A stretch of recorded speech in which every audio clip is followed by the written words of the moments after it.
Yasas.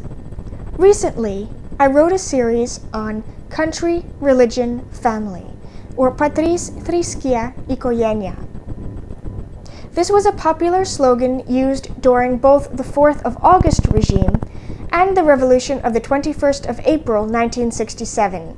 This one, calm, order, and security, or Ησυχία, Τάξις και Ασφάλεια, I have only heard used during the latter, though it could be older. In any case, just as with the others, these are as valuable now as they were then. In fact, when taken together, these two slogans form some of the major moral building blocks of life.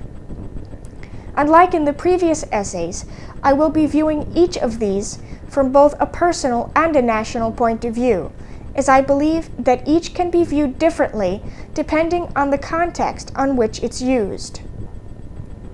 The word Ησυχία can mean two things: calm, as explained earlier, and quiet. I find that there is a distinction between the two. For example, if you have a stressful day and you come home and the children are yelling, your partner is hungry, and the phone keeps ringing, it's obviously not very quiet. During these times, it's important to step back for a moment and take time for yourself. If you wish to feed the family first, then do so.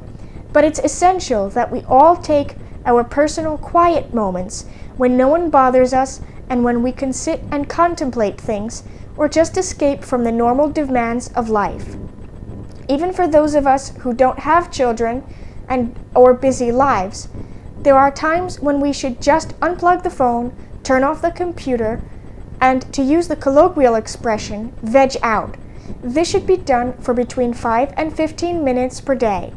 I firmly believe that one of the reasons why there is so much stress in the world is that most people don't do this. In its calm aspect, I see the word Ησυχία as referring to self-control. This does not necessarily require quiet. In fact, the times when it's most often needed the most can be very hectic and can even turn confrontational. This is not to say that I believe that people should let others take advantage of them. That's certainly not the case. But there are simply times when fighting is not appropriate. If someone insults my country, my mother, or my boyfriend without having any support to their claims, I probably will become violent. But in most other situations, I would usually start a verbal argument, and sometimes it could be a simple misunderstanding or a question merely asked in the wrong tone. For instance, someone might say, "Why do you have the window open? It's cold in here." There are two ways to handle this. The first is with anger. I might say, "What do you care? It's my house and I'll leave it open if I want." This, of course, could lead to an unnecessary conflict.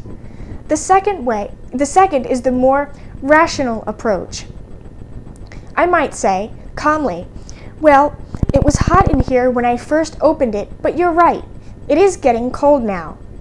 In that way, I've exercised self-control and might even get an understanding response. The same holds true with things. If you can't figure out how to use the new television remote with 1,000 buttons and as many channels, put it down, get a glass of water, and then return to it when you're more cool-headed. If you don't need something but merely want it and can't afford it, either save up for it or pass it up. Either way is better than creating debt. The final way to view this term is nationally. Of course, this is most often what our saviors meant when they said it. In that sense, it means following the law, respecting authority, and so on. Except for extraordinary circumstances, this is a good idea. Laws and rules exist for a reason, and authority figures are there to enforce them and should be respected. In short, calm and quiet are both essential to life. As we will see in the next two essays, they are the basis for both order and security.